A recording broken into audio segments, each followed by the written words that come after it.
Hi, I want to welcome Claudia Hershner. She's a good friend of mine and a photographer. And Claudia, could you please introduce yourself?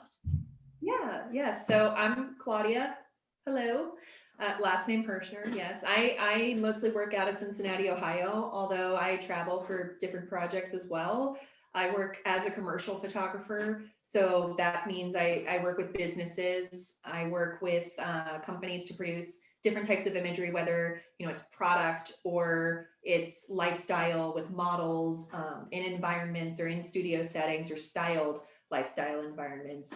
But I also do like production and art direction for video projects and also still photography projects where I'm not the photographer, maybe somebody else is. And then just art direction in general as well for different things here and there. But yeah, so that's what I do. So I'm helping Michelle today with different tips and tricks and just a deep dive into lighting and all the things you would want to consider when doing things like this or building out your Zoom room.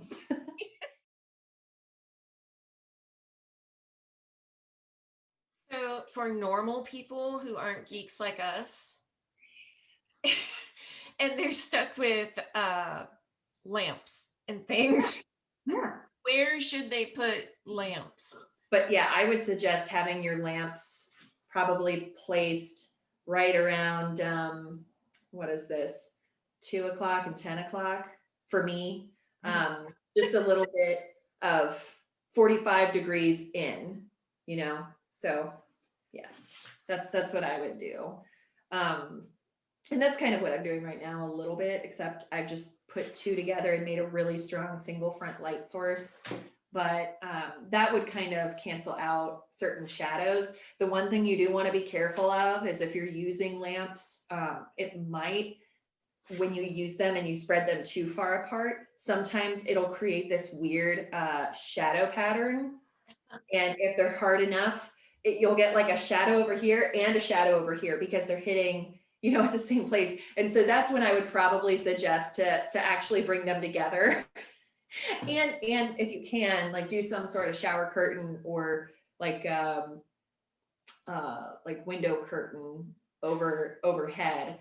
And I want to say IKEA or other places have those really awesome like little metal strings, almost like a clothesline that you can just Oh, install anywhere. Like it doesn't have to be in a window. You could screw it up into your ceiling and just slide it over, and suddenly you have something to diffuse all that light. So you could check those sorts of things out. There's a lot of stuff out there to just kind of rig things. And if you're somebody that also just doesn't even have the time or patience for that, I have things on my ceiling right now that they're just those simple little white hooks that you screw into the ceiling.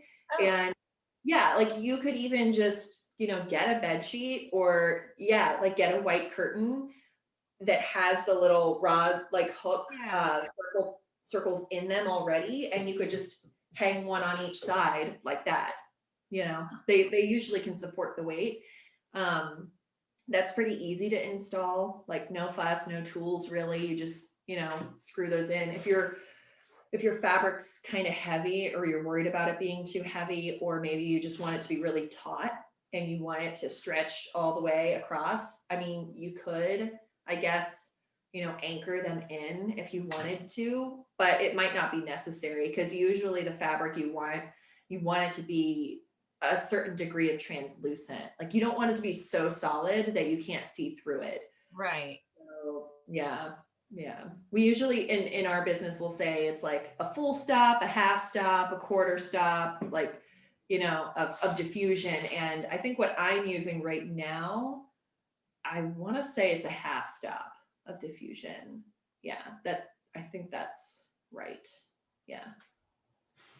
But most rags or scrims, as we call them, they're going to be around a full stop. Yeah. If somebody were to come to me and say like, hey, I have like X thousands of dollars and I want to have like a really awesome polished setup, because I have to do this so regularly, what should I get? What can I use? Et cetera, et cetera. Like there's definitely high-end options that I would recommend and can outfit for people. But having done this for other people in the past, I like to go by good, better, best. And I just say, what do you have at home that's Right. readily available right now. That would be our good option, and if at some point you realize like, I'm going to be doing this a lot, I should, invest a little bit, we would build like a better package. And then if you then realize, wow, I'm doing this a lot, but in a way that it's definitely going to affect how people see me and my professional career and all these other things, on a large scale, I would say, yeah, maybe we should look at that best option and determine if it's something, that you need to own or you can just rent when you need it. And you just make that decision of cost, what works for you. But I think most people are going to be able to get by with stuff that they have in their home and using what's available to them.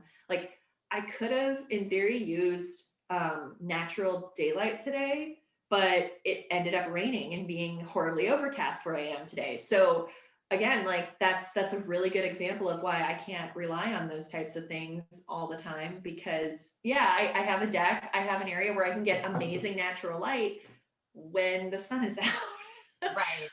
But the second it's not, what am I supposed to do? So it's good that I have a backup like this.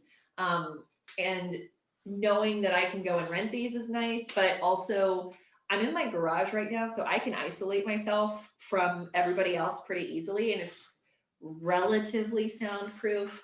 But if I didn't have fancy studio lights here, like if you were a normal person at home shooting in your garage too, that overhead light above me, if I turn it on, it can give a decent amount of light out. If I just changed that bulb to an LED bulb and the garage like door opener lights to LED bulbs, and I just had them both on for my meeting, they might actually be suitable enough. I would probably just put one other lamp. I bring another lamp in from my house that has an LED bulb and set it in front of me, and then get like, a curtain or something that I can just pull over, and then I have a nice soft white light source.